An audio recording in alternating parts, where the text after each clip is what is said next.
Tonight, you are not being asked to conquer anything. You do not need to solve a mystery, survive a war, or memorize the rise and fall of a dynasty before sleep takes you. You only need to step, very softly, into a quiet American house in the middle of the 1950s, where the curtains hang in careful folds, the wallpaper holds its breath in the dark, and the kitchen waits for the first light to be switched on. In a few moments, coffee will begin its low, gentle murmur. The floor will feel cool beneath slippered feet. A woman will move through half-shadow, with the kind of practiced silence that suggests she has already done this 1,000 times before. The strange thing about this world is not that it is tidy. It is not even that it is busy.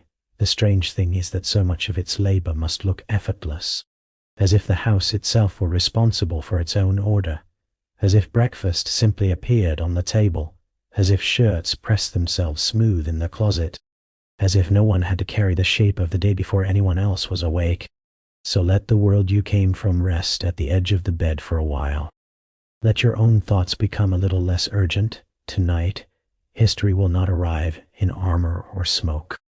It will arrive in a polished sink, in clipped coupons, in the low domestic weather of steam and soap and starch. We are going to spend a day inside a postwar suburban household, moving slowly from the dark hour before dawn to the soft hush after everyone has gone to bed. We will notice the details that are easy to miss when history is told too loudly. The chrome handle of a refrigerator, the sound of a front door closing at 8 in the morning, the strange dignity of a set dinner table waiting in the late afternoon light, the quiet mental arithmetic of meal planning, the private stillness of standing at a sink with both hands in hot water and no one asking you, for one brief minute, to smile. And because this is a sleep story, we will let the sharper edges blur. We will not rush. We will not crowd the mind. We will pass through the day the way dawn passes through a kitchen window, slowly enough to notice the way light settles on a cup, on a folded towel, on a chair pushed in neatly beneath a table. Somewhere in this house is a woman who carries an entire world by means so ordinary that her work is almost invisible. Tonight, we will make that ordinary world gently visible again, not to judge it too hard, not to romanticize it too much, only to sit beside it for a while and understand how history can live in the smallest repeating rituals, in the habits that make a household seem calm, and in the rules no one needed to write down because everyone already felt them in the walls. For now, the house is asleep. The street outside is still a pale, dark ribbon, lined with quiet lawns and parked cars that have not yet cooled fully from the day before. The neighboring homes are boxes of shadow, each with a porch, a mailbox, perhaps a rosebush, perhaps a bicycle tipped against a hedge. Nothing dramatic is happening. A few windows are black. One porch light glows faintly at the far end of the street. A tree branch shifts once in the early morning air. Somewhere in the distance, too far to disturb the calm, there may be the sound of a truck on the main road or the hiss of tires on damp pavement. But here, on this small suburban street, everything is held inside the last blue-gray pocket of night. Inside the house, a clock marks the minutes with patient authority. The hallway is dim, except for a small light left burning low, more for reassurance than for style. Its amber glow catches the edge of a framed picture, the curve of a banister, the faint pattern in the wallpaper.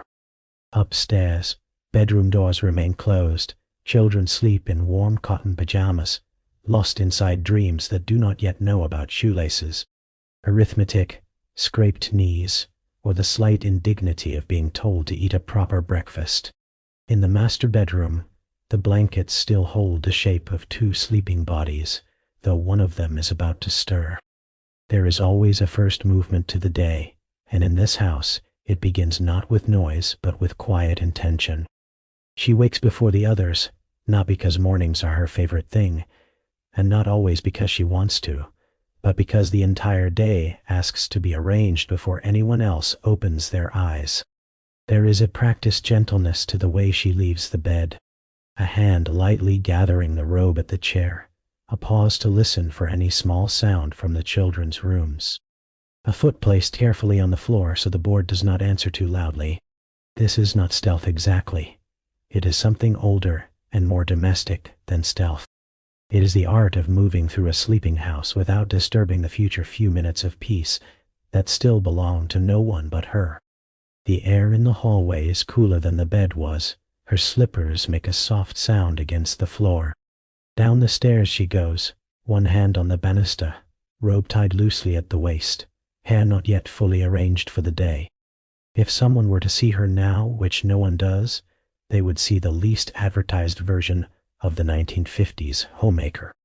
Not the smiling woman in a magazine at holding a cake and perfect lipstick, but a real person entering the first task of the day before she has fully become the image she is expected to wear. Yet this hour has its own tenderness. She is closest to herself here, before the demands multiply, before the roles are fully buttoned and powdered into place. The kitchen light clicks on, and the room opens all at once. Counters, sink, table, chairs, the bread box, the stove, the polished handle of the refrigerator, the curtains still drawn across the window above the sink, holding back the dimness outside. Everything looks orderly because she made sure, the night before, that the kitchen would not greet her in the morning with too much defeat. There may still be a cup left by the drain board, or a dish towel hung to finish drying, but overall the room looks prepared, almost cooperative. This matters more than it may seem. To begin the day in a space already halfway restored is a mercy to the mind. First comes coffee, because coffee belongs less to appetite than to survival. The tin is opened, grounds measured, water poured, the percolator assembled with hands that hardly need thinking to guide them. Soon the first faint sound begins inside the metal pot, a low warm burble that fills the kitchen with the earliest sign of life. The smell rises slowly, dark and familiar, traveling ahead of daylight. It softens the room somehow, turning a practical kitchen into a place that feels briefly companionable. There are many things the 1950s housewife is expected to run on: discipline, cheerfulness, thrift, love, but in this half hour before dawn, the whole system runs first on coffee. Then breakfast begins to form.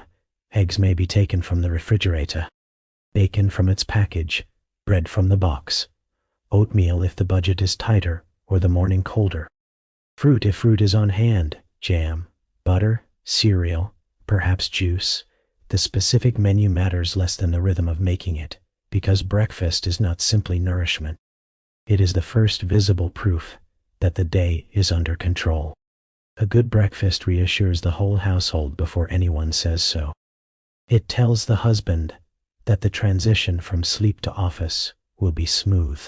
It tells the children that the morning has a structure strong enough to carry them toward school. It tells the home itself that order has begun. The stove wakes with a click and a rush of flame. A pan warms, butter loosens and gleams. A knife taps lightly against the edge of the counter. Plates are set on the table with the quiet confidence of repetition. Napkins folded, glasses placed, silverware arranged. There is a choreography to this, one developed not through performance school, but through daily necessity. She can move between stove and table with the timing of someone who has learned that breakfast is always several tasks happening at once. Toast should not burn. Eggs should not harden too far. The coffee should be ready at the right moment. The table should look composed, not rushed. No one else in the house will think of this as a performance, which is precisely why it works. As the food cooks, the room gathers warmth. The kitchen light becomes less lonely. The clock on the wall ticks toward the hour when the house will fully awaken. Beyond the curtains, the first gray hint of morning begins to touch the edges of the street. Inside, bacon gives off its familiar hiss. Eggs are beaten with a fork, or cracked carefully, one by one if she plans to fry them instead. Bread waits at the toaster. A bowl is set out for cereal, just in case one child decides suddenly that today is not a day for eggs. Every choice contains a little foresight, and foresight is one of the least celebrated, but most constant parts of domestic labor. To feed people on time is never only cooking, it is prediction. There is a small pause while the toast browns and the coffee finishes, and in that pause she glances toward the hallway mirror. It is still early enough that her face belongs more to herself than to the world. Hair slightly loose, skin not yet powdered, expression honest with sleep and responsibility, both. In another half hour, she will restore the surface expected of the role. For now she only checks that nothing urgent has gone wrong. Then she returns to the pan, to the table, to the room that already depends on her long before anyone else enters it. Soon the upstairs sounds begin. A floorboard, water in a bathroom pipe, the soft weight of footsteps, a child's voice not yet fully awake. The house, which until now has seemed like an object, becomes a family again. One child appears in the doorway with rumpled hair and the pale, earnest face of early morning. Another follows more slowly, dragging a sock or carrying a school book forgotten from the day before. The husband arrives after them, tying his robe or adjusting his shirt collar, carrying with him the air of someone who has only just joined a day that has already been underway. Breakfast waits on the table as if it had been there all along. This is the magic trick of the homemaker's morning. Not that she creates food from nothing, but that she makes effort disappear into atmosphere. The family sits, chairs scrape lightly, coffee is poured. Children ask for sugar or make faces at something healthy. The newspaper opens with a rustle. Questions move around the table in ordinary forms. Is there more toast? Where are the car keys? Did someone sign the school paper? Is it supposed to rain? These are not epic conversations. Yet in their small domestic way, they are as revealing of a civilization as any speech from a podium. A culture's expectations live very clearly in who is asking for what at breakfast. She serves, adjusts, passes, answers. A plate appears where it is needed. Cup is refilled. A drop spoon is replaced. A collar straightened on a child by means of a hand that seems only to be passing by. If a spill happens, it is handled before it becomes a story. If a child refuses part of the meal, another option quietly presents itself. The whole breakfast table is kept stable through 100 tiny corrections so swift, they are almost invisible. This is one of the unspoken rules of the decade. Household labor is most successful when no one has to notice it. And yet not all invisibility is peace. There is something a little lonely in being the quiet engine of a room, where everyone depends on the result more than they notice the process. She may take a few bites standing up. She may sit briefly and then rise again. Her own coffee is often sipped in stages between other needs. Still, the warmth of the kitchen helps. The smell of toast, the morning light now filtering past the curtains, the sound of children slowly becoming themselves. These things create a soft cover under which the labor can continue without feeling entirely bleak. The home is waking. It is held together. That is its own kind of temporary triumph. Breakfast thins gradually into departure. The children finish or fail to finish. School things are found. Shoes are located. Hair is brushed with varying degrees of cooperation. The husband's place at the table clears last, often accompanied by the final swallow of coffee and a glance at the clock. The newspaper folds shut. The room shifts from feeding to launching. This is another essential stage of the morning, and it has a ceremony all its own. Lunch, if one is being sent, has already been packed or is assembled now in final form. A sandwich wrapped in wax paper, fruit, a cookie perhaps. Something practical, something that can survive the journey to office or shop floor or wherever the day is about to take him. The lunchbox, briefcase, or brown paper bag waits near the door. A coat is checked, an umbrella suggested if the sky looks uncertain. Keys are recovered from wherever they have wandered. A forgotten file or newspaper is pressed gently back into his hand. So much of marriage in this era, at least on the domestic front, can be read in this threshold choreography. the husband preparing to enter the visible economy, the wife quietly making that entrance possible. There may be a kiss. There is almost always a smile, perhaps a remark about the weather. The train, the tires, the meeting, the boss, the fence that needs repairing, the bill that should be mailed, the roast that will be for dinner, if all goes well. She stands by the door, not because anyone has legislated it, but because the culture has made these gestures feel like proof of a well-run life. The front door opens, morning air enters, the husband steps into the day, gravel sounds under shoes, the car door shuts, the engine starts. A wave from the driveway, then the car moves away, and the street swallows him into its grid of identical departures. The silence that follows is one of the most distinct silences in the whole day. Not the pure silence of predawn, but a post-departure silence, thinner and brighter, full of the small remains of family presence. Breakfast dishes wait, crumbs linger, the smell of coffee and bacon hangs in the air. Upstairs, beds are unmade. In the bathroom, a towel is not quite straight. The house is no longer asleep, yet it is briefly between roles. And so is she. For a moment she stands in the doorway, or just inside it, listening to the quiet settle after the car has gone. This pause is small, but it matters. It is the edge between the outward morning ritual and the deeper labor of the day. Now comes another transformation. The robe is set aside, the proper daytime dress is chosen or already waiting. An apron tied over it, hair is styled, curls coaxed back into obedience, powder laid softly across the face, lipstick refreshed if needed. Pearls, perhaps, depending on the woman, the household, and the neighborhood. The 20th century had a curious talent for dressing labor in symbols of refinement. It asked women to wipe counters and stir gravies, while also suggesting that elegance ought to remain intact. There is absurdity in this, certainly, but there is also the more practical truth that clothing can become armor.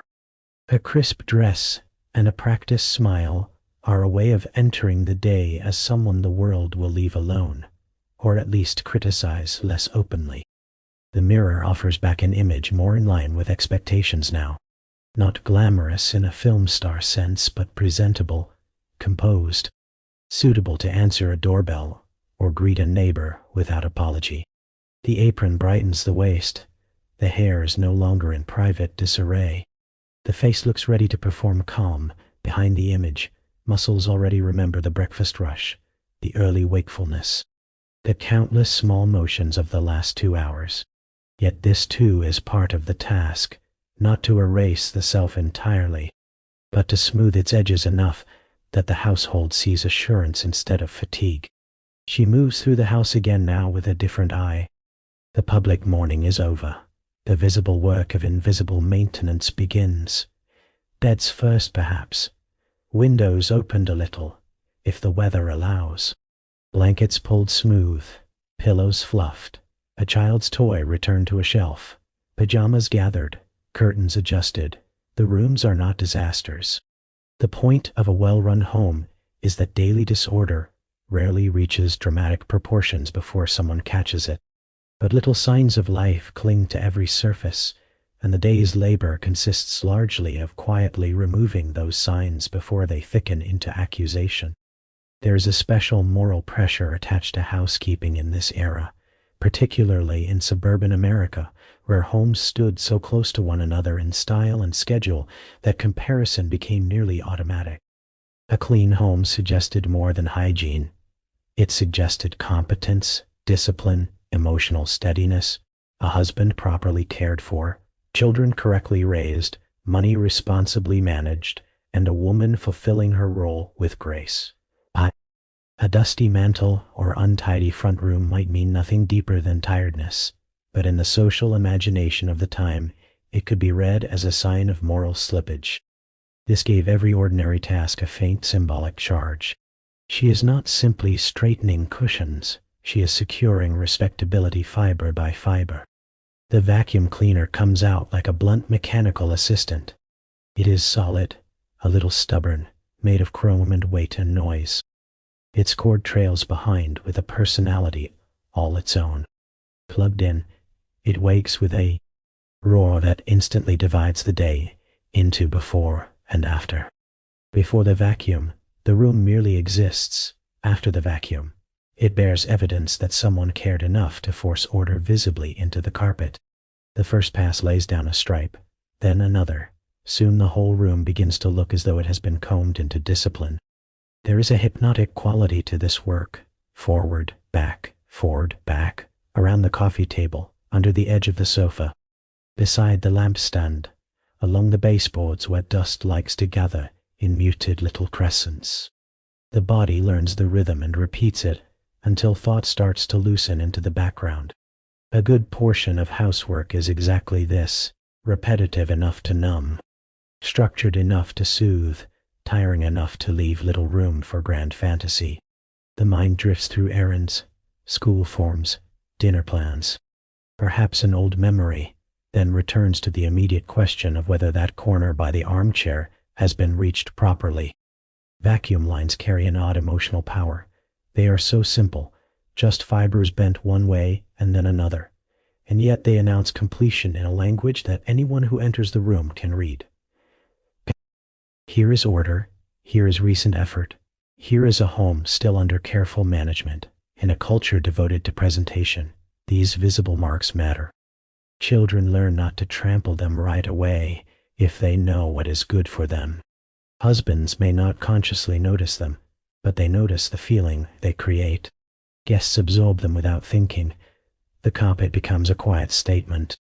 Things are in hand. Dusting follows, and dusting belongs to a slower, more intimate register of attention. A cloth is folded neatly in the palm.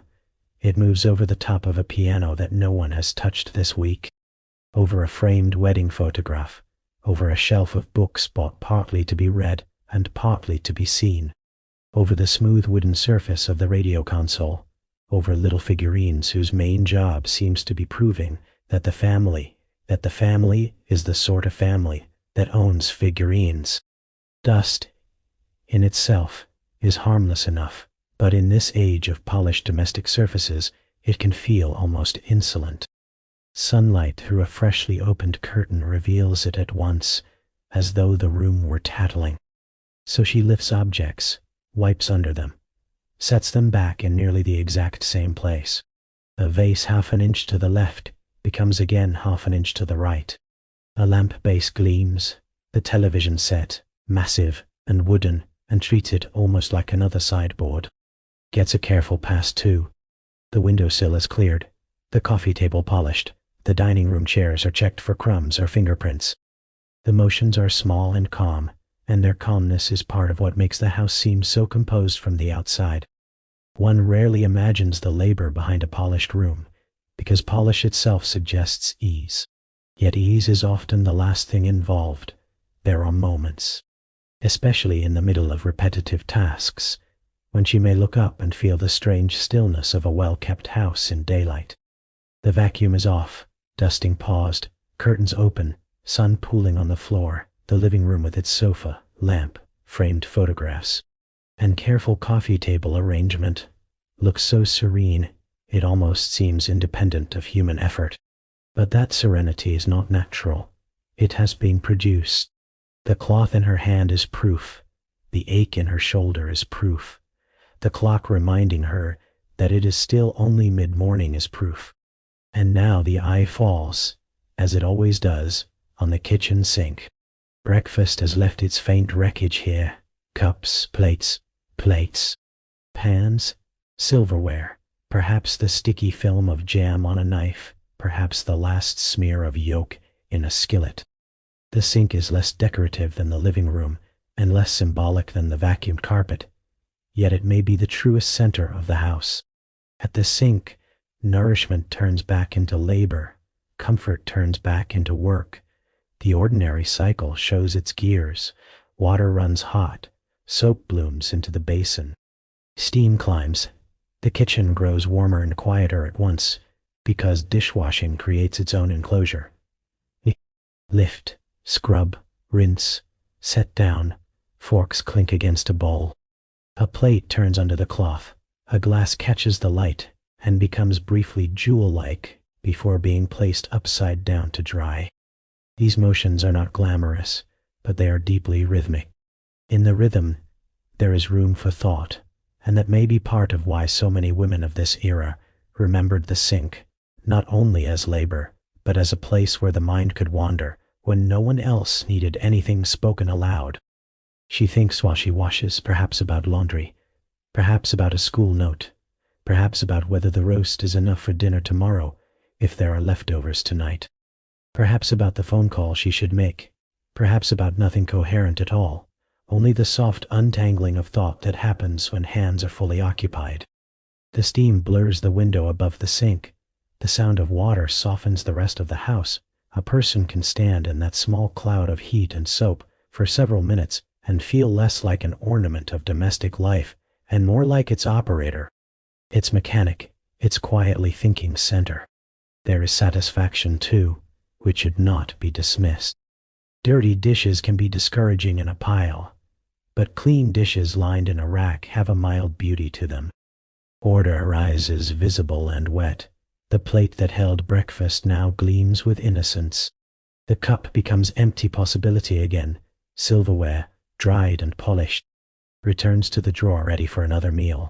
The kitchen slowly erases all proof of the family's appetite and returns to its neutral daytime face. This cycle will repeat at lunch, at dinner, at night. That is part of its fatigue, but repetition can also bring a species of comfort. You know what to do next. The next thing can be done. Once the sink is cleared, another mountain presents itself, larger and more bodily. The laundry. Laundry is the domestic task, most honest about human existence. It tells the truth that every day leaves residue on fabric. Socks, shirts, underwear, dresses, aprons, dish towels, bed sheets, handkerchiefs, school clothes, tablecloths, everything a family touches eventually arrives in a hamper asking to be restored. In the 1950s, laundry is part modern convenience and part ancient endurance. Machines help, yes, but they do not eliminate the lifting, sorting, scrubbing, drying, folding, mending and ironing that turn soiled cloth back into social acceptability.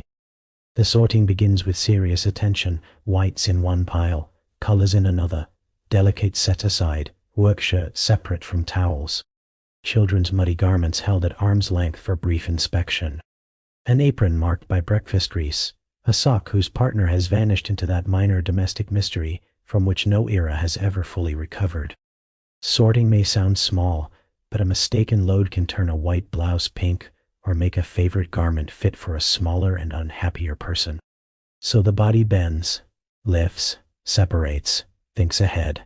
The washing machine stands ready if the household has one.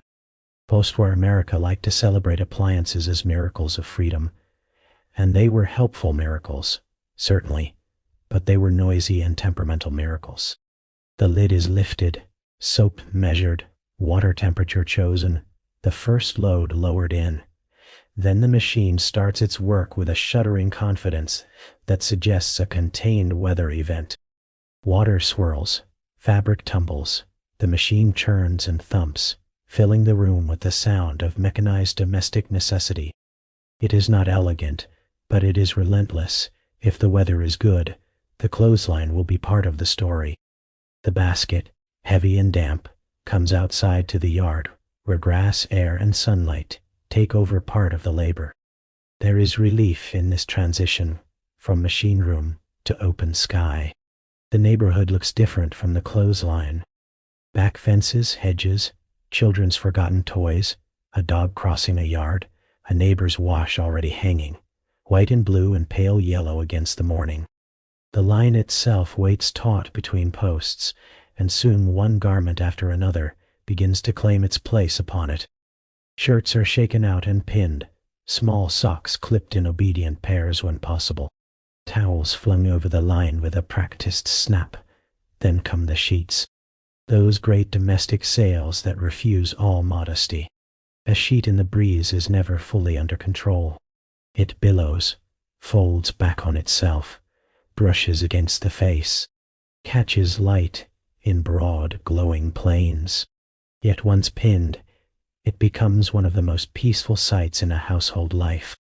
White cloth moving gently in the air, corners secure, sun warming the wet cotton, soap scent lifted and spread thin across the yard. If the house indoors feels like order made strict, the clothesline feels like order allowed to breathe. Standing there in the yard, she may enjoy one of the day's few distinctly open moments. The sky is above her. The air touches the back of her neck. For a minute, she is not enclosed by walls or by the sharp geometry of furniture and expectations. The labor is still labor, but it unfolds in light. Nearby, perhaps, another woman is doing much the same in another yard. Both of them participants in a quiet suburban ballet of pins, sheets, and afternoon wind.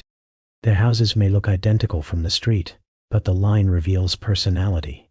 Careful spacing, favorite clothespins, whether someone hangs by size or by type, whether she takes a little pleasure in seeing the family's clean life lifted into public view.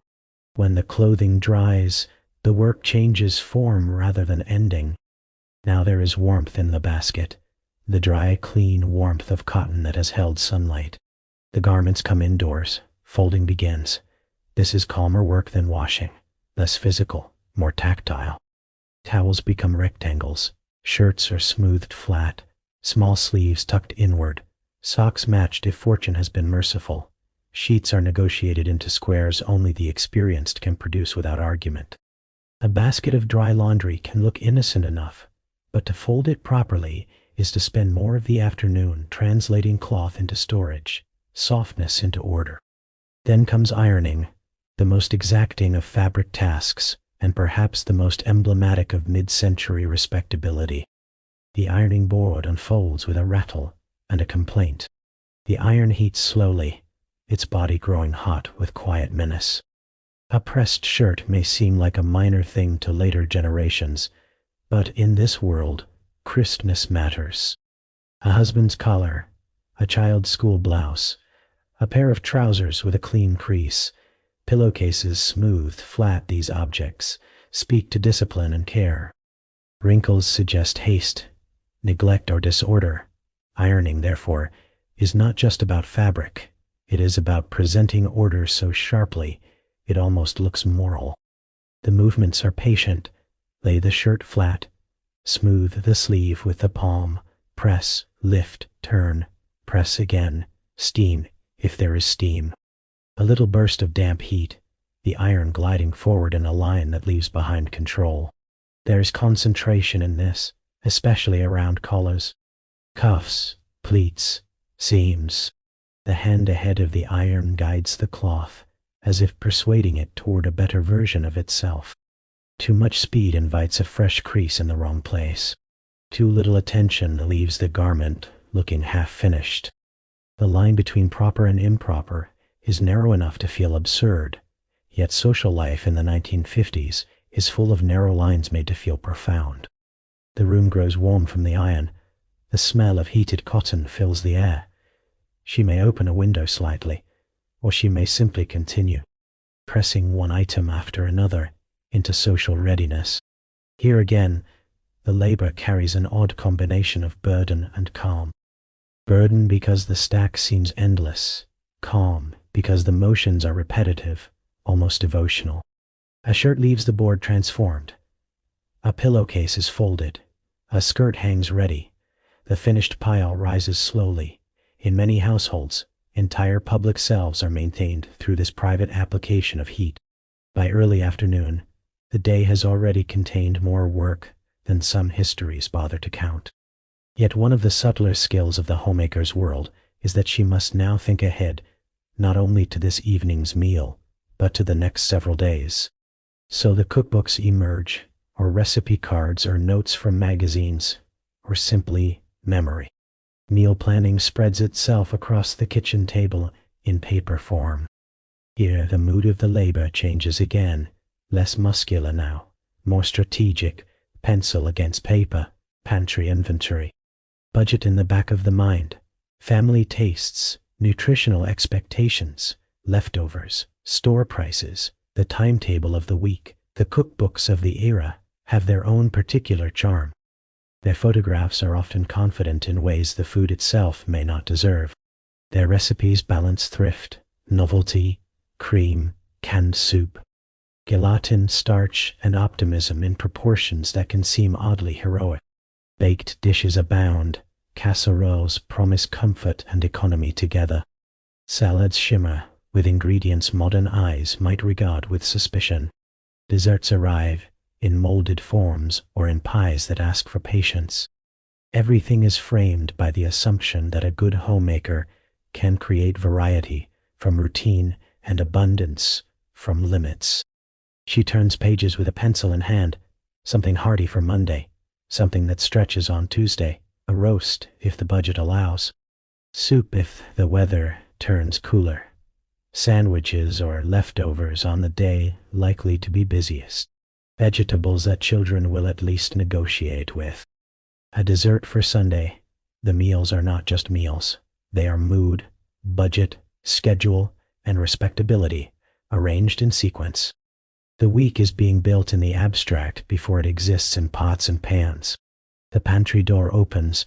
Here is another quiet portrait of the era.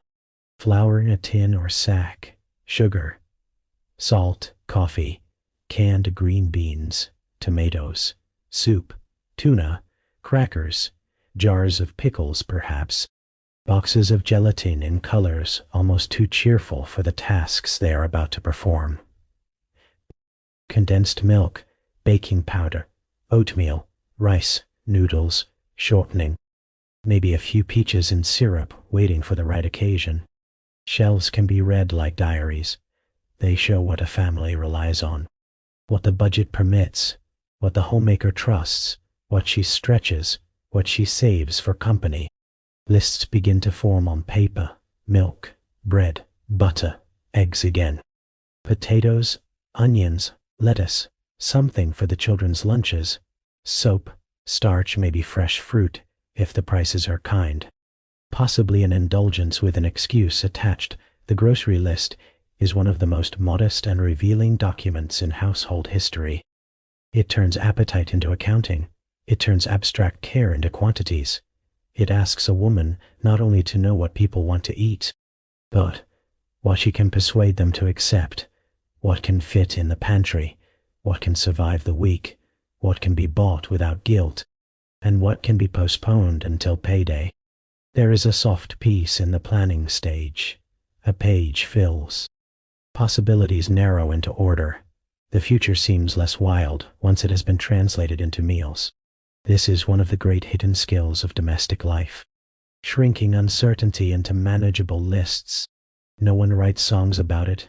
No one builds monuments to pantry arithmetic. Yet entire neighborhoods of post-war calm rested on these quiet calculations, done at kitchen tables under midday light. Eventually, planning gives way to the outing itself. Purse gathered, coupons checked, list folded, gloves perhaps, if she is one of the women who still wears them for errands. The front door closes behind her, and the house, briefly, is left in its own afternoon stillness. Outside, the street is properly awake now. Other women may be doing the same sort of errands. Children's bicycles flash by. Lawns show evidence of trimming or their need for it.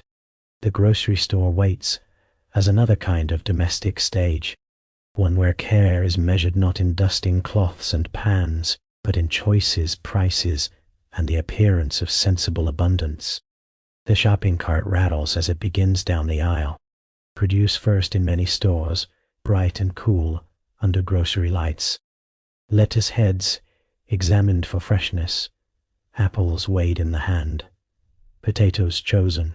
Celery considered with a seriousness it may not fully deserve. Bananas, onions, carrots. Every item enters the cart under the watch of budget and intention together. A woman of this era is expected to know how to buy efficiently, as though thrift and good taste ought to appear naturally paired in her hands. Then come the rows of canned goods, dry goods, cereals, coffee, Baking items, soups, crackers. Shelves climb high in colored labels and promises.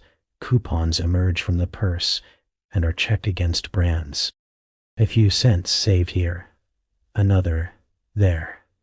It may seem small, but repeated weekly, such savings form part of the household's quiet financial intelligence. The cart fills not just with food, but with evidence that she knows how to manage. The social dimension of shopping is easy to underestimate. Other women are in the aisle. The butcher watches from behind his counter. The cashier will see everything. A cart can feel oddly expressive of character. At the meat counter, paper parcels become future dinners. The butcher's knife, the scale, the wrapped cuts carried away in clean white paper. These things give a ceremonial weight to what is. At heart, another budget decision. A roast might announce aspiration, a smaller cut prudence, ground meat adaptability.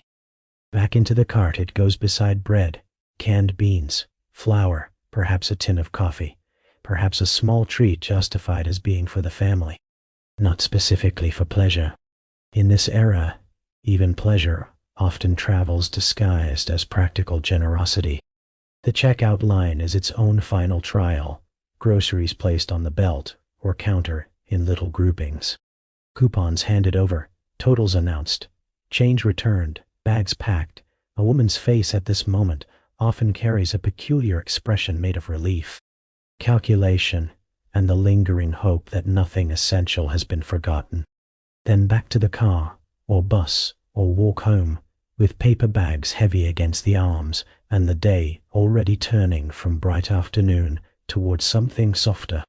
When she returns, the house greets the groceries like a second act. Bags on the counter, cans to pantry, cold items to refrigerator, produce sorted into bowls and drawers, bread placed carefully, meat stored for later. The list is crossed through or folded away. Once more the kitchen becomes command center, absorbing the outside world and translating it into future meals. The groceries on the shelves are comforting to look at. They make the coming days seem provisioned, and provision can feel a lot like peace. But the suburban home is never entirely sealed from the outside. Even with the groceries put away and the rooms restored, social life presses gently through fences, sidewalks, windows, and telephone wires. A knock at the door may come, a neighbor dropping by with a question, a dish, some news, or an excuse to compare lives without admitting to comparison. The housewife must be ready, not just with a tidy room, but with an expression. Hospitality is part smile, part defense, part ritual. She opens the door in her proper dress and apron, and the living room behind her must not betray more strain than ordinary respectability allows. These visits can be warm. They can also be investigative in the softest possible way. How are the children? Did you hear about the Johnsons? Are you going to the church supper? Is your husband feeling better? Have you tried that new detergent? Such conversations drift easily over the surface of domestic life while quietly measuring it. Tone matters. A woman learns to hear what is implied beneath concern, beneath compliment, beneath casual curiosity. She also learns to answer in ways that reveal little more than she wishes to reveal. This is not dishonesty so much as suburban diplomacy. Privacy in this world is maintained through tact, not distance. Then there is the telephone, ringing from the hallway or kitchen wall, with all the confidence of an object convinced that its timing is excellent. The sound slices cleanly through whatever task is underway. Hands are dried, the receiver lifted, the cord stretches. Instantly, the voice shifts into its social register, bright, clear, responsive.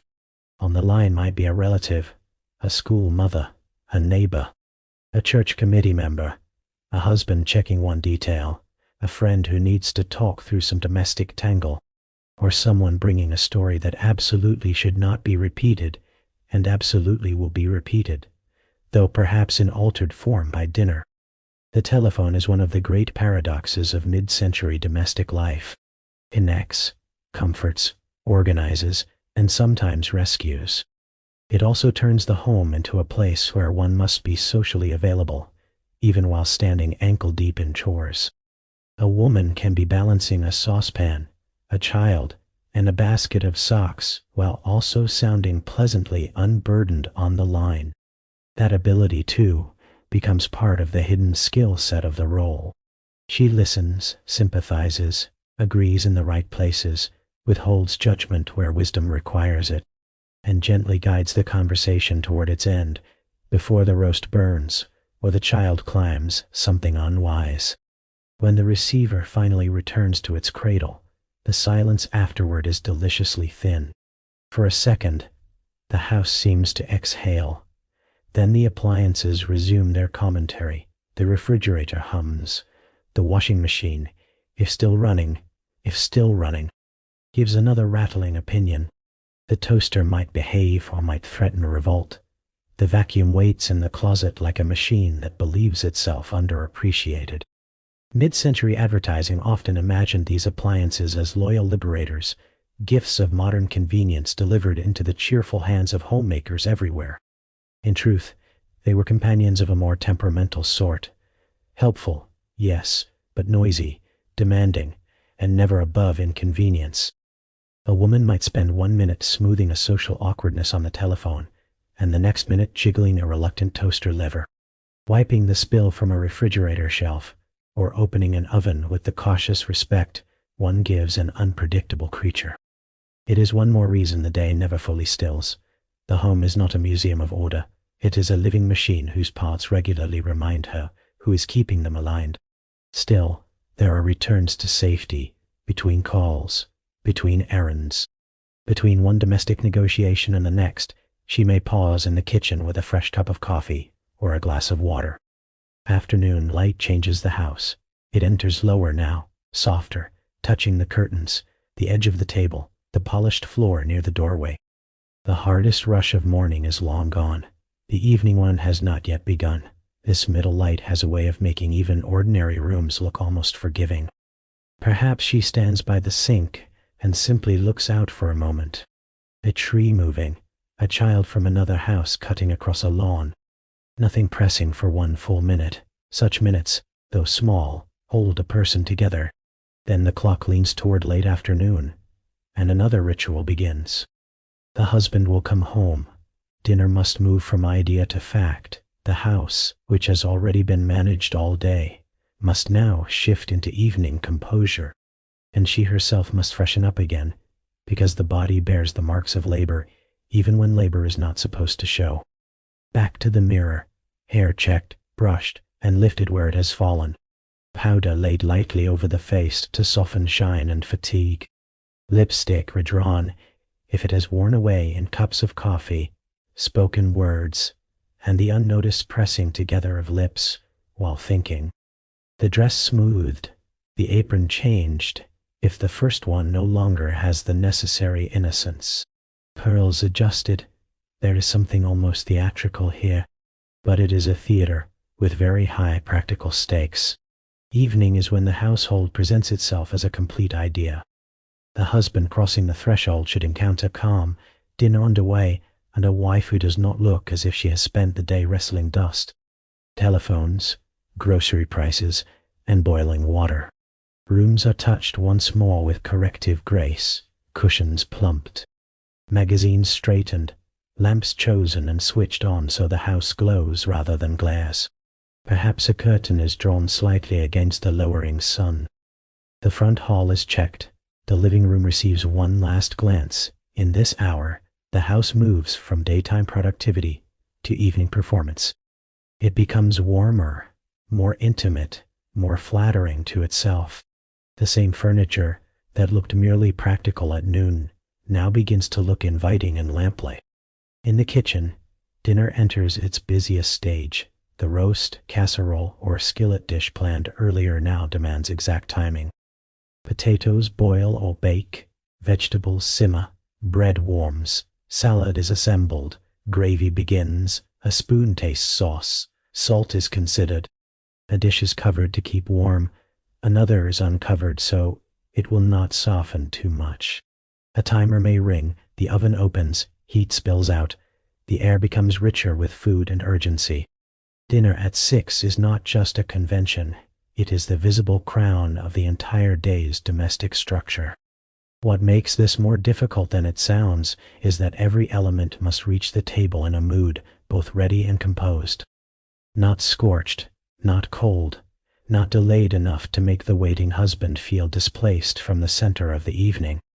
This expectation rests on countless prior acts: planning at noon, shopping in the afternoon, cleaning at mid-morning, breakfast before dawn. Labor stacks beneath dinner like unseen beams under a polished floor. By the time the family smells the roast and hears the call to the table, the meal already contains the whole day inside it. Perhaps there is a brief sound from the driveway, a car door, footsteps, a key. The husband arrives to a house lit softly and smelling like supper. He may notice the room. He may notice only the food. He may notice the wife looking composed. He may simply feel, without naming it, that he has come back into a world shaped to receive him. This too is part of the role. The transition from his public day to the home's evening calm has been arranged in advance by someone whose own day has no such ceremonial landing place. The greeting is warm. How was your day? Traffic, the office, the weather, the children, the little subjects through which a marriage keeps itself moving. Meanwhile, the final moments of dinner go on. Serving bowls are filled, plates placed, water poured, the table set earlier or now, waits with silverware and napkins in order. The room gathers everyone toward it. There is a relief when the food finally lands. The meal exists. It is visible. It is no longer only planning and pressure and heat. Around the table, evening becomes family again. Chairs scrape lightly. Grace perhaps, conversation, or tired silence, or the particular mixture of both that marks an ordinary weekday. Children report fragments of school. The husband offers the shape of his workday. Someone reaches for the bread. Someone rejects the peas. A fork taps a plate. The woman who made the meal watches all of it with one part of herself still in service mode. Does everyone have enough? Is anything missing? Does the roast need carving more thinly? Should the children be made to finish something green? Even seated, she remains a little in motion, yet the table can also bring a real, if brief, sense of completion. Warm food, lamplight, family gathered under one roof. In a decade that placed great symbolic weight on the dinner hour, this moment mattered deeply. It was supposed to affirm not only nourishment, but the proper ordering of life. A man home from work, children in from school, a wife presenting the meal, the home lit from within against the darkening street. Of course, real households were always messier than the ideal, more tired, more uneven, more human. But in the right evening light, the ideal could appear close enough to touch. After dinner comes the second wave of cleanup and the long gradual drift toward night. Plates are stacked, leftovers wrapped and cooled. The sink fills again, dishes clink under water, chairs are pushed back into place. The table is wiped. The kitchen, which so recently held the drama of timing, returns to practical order one cloth stroke at a time. If breakfast was the day's first performance, dinner cleanup is its patient unwinding. Children's bedtime routines begin in neighboring rooms and hallways. Baths perhaps, faces washed, knees inspected, homework checked if it was not done earlier, pajamas found, the mild negotiations that accompany every family evening. One child suddenly remembers a school need, another wants water, another is struck by philosophy, grief, or outrage precisely when the blanket has just been tucked in. The mother moves between kitchen and bedroom, between dish towel and bedside voice, adjusting the emotional temperature of the household so that night may settle instead of fracturing. Stories may be read, goodnight said, hall lights dimmed, bedroom doors left open a crack or closed after one final reminder. The children, who all morning required feeding and all afternoon generated laundry and all evening required supervision, begin at last to return to sleep. Their rooms take on that softened shape children's rooms have when the day releases them. Toy still, blanket edges, a stuffed animal near a pillow. The house as a whole grows quieter by layers. If the family listens to radio in the evening, there may be a short time of sitting together in the living room while a program murmurs from the set, or while the father reads, or while the mother mends something with her hands. These moments, too, belong to the texture of the era. Domestic peace, not as the absence of work, but as the quieter kind of togetherness that follows work. A lamp glows near the chair. The radio voice comes soft and distant. Outside, the neighborhood darkens house by house. Somewhere a dog barks once. Somewhere another family is washing its own dishes, straightening its own rooms, preparing for the same tomorrow. Eventually, though, even that gentle togetherness thins. The husband drifts toward bed, or a final cigarette on the porch, or one more look at the paper. The mother returns to the rooms that still need restoring. This final reset of the house is one of the least visible and most compassionate parts of her labor, because it is done partly for the morning self she has not yet become. A cup collected from the side table, the blanket folded over the sofa, the ashtray emptied, the magazine stacked, the curtains checked, the lock turned, the dish towel hung properly, the counters left as clear as possible. Tomorrow is always easier if tonight does not surrender entirely. The night kitchen has its own emotional climate. No bustle now.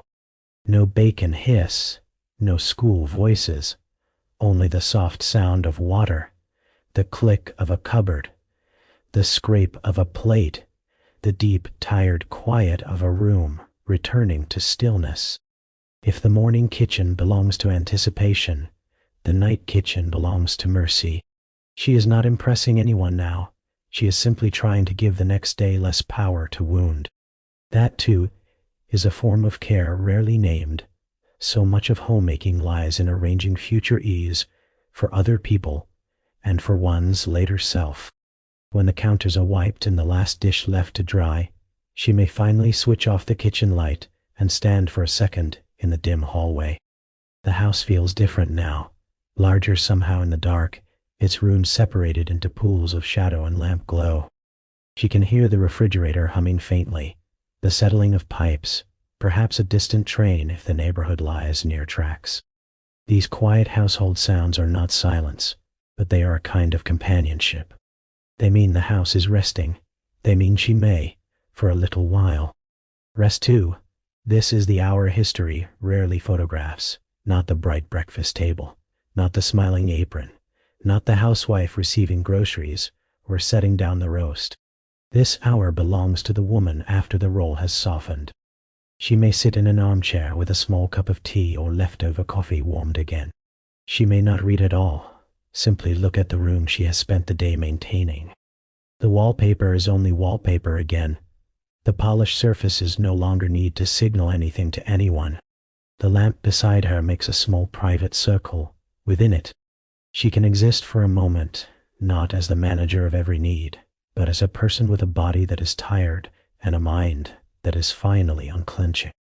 What does she think in this hour? Perhaps practical thoughts still. Tomorrow's lunches, the milk, the weather, the school forms, the roast bones for soup, the hem to be repaired, but underneath those practical things may be softer currents.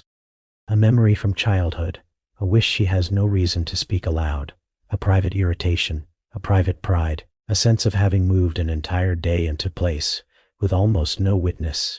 The great paradox of domestic life is that its successes vanish into normalcy. A smooth day leaves little visible trace, besides comfort. Yet comfort itself is the trace, perhaps the strangest rule of all in the 1950s. Homemaker's world was never written down. It was the rule that effort should not show too plainly. A good wife, a good mother, a good homemaker was expected to make work look graceful, and grace look natural, and naturalness look permanent. The home should seem calm, because calm supposedly belonged there by right. But in truth that calm was made, and remade, and repaired all day long by human hands. Breakfast did not arrive by magic. Shirts did not grow crisp on their own. Carpets did not stripe themselves into order. Children did not turn from chaotic little storms into sleeping angels without an adult shaping the weather around them.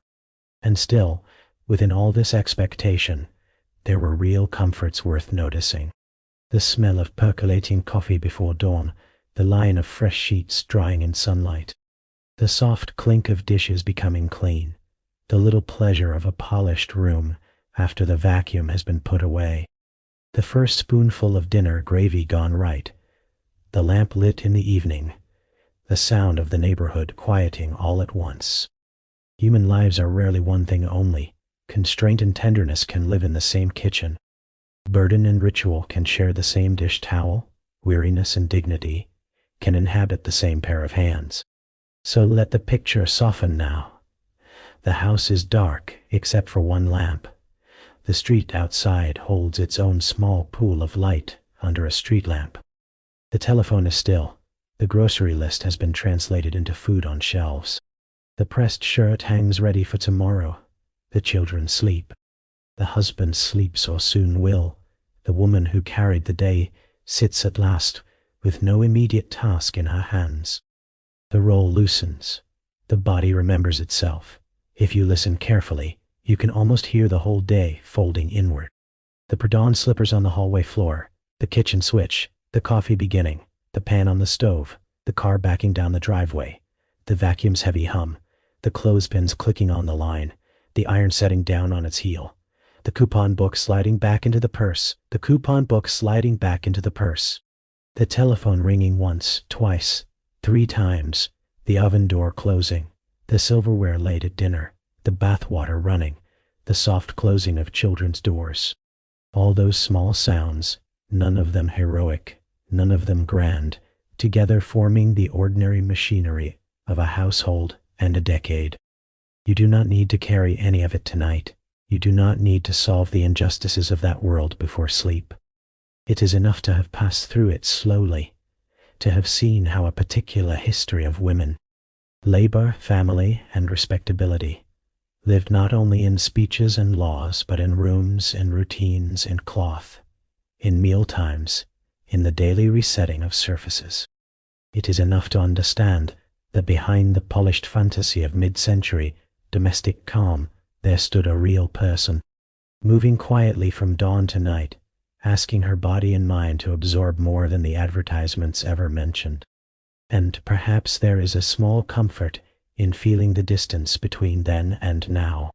A toaster that behaves more often, a shirt that need not be ironed, a dinner that can be late without moral consequence, a floor that may keep its footprints overnight, a woman who can step outside the role, or refuse it altogether, more easily than many of her grandmothers could.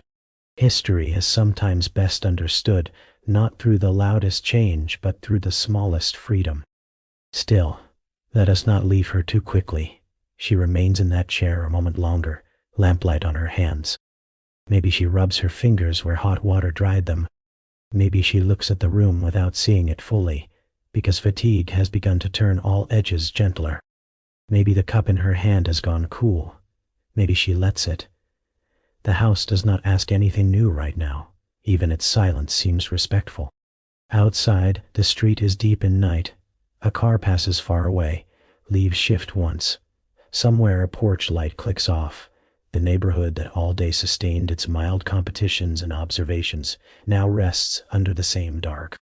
Curtains are drawn, lawns are empty, the gossip has gone to bed, the appliances, miraculously, have chosen peace. The front path is silvered faintly by moonlight or by the softened glow of street lamps. It is hard to believe that in just a few hours the whole sequence will begin again. Slippers, coffee, stove, breakfast, departure, vacuum, sink, line, iron, list, store, phone, dinner, dishes, dark. But not for you tonight.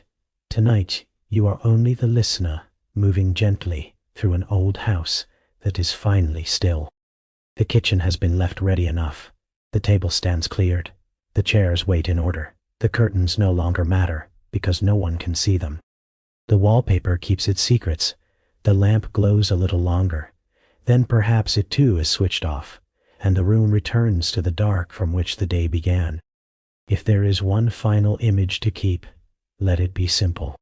A 1950s suburban kitchen before sunrise, clean counter, coffee beginning, one woman standing alone for a moment in the first warm pool of light. Not a caricature, not a slogan, not even only a symbol. Just a person inside a time, doing what that time asked, and sometimes more than it had any right to ask. There is sorrow in that. There is endurance in it. There is something oddly beautiful in the repetition too.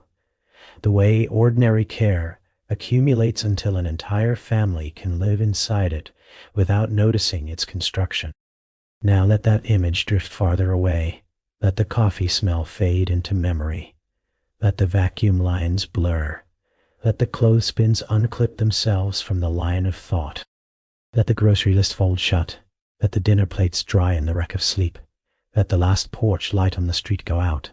Let the woman in the chair become only a shape in a dark room, resting at last after a day that asked to be held together from 100 directions.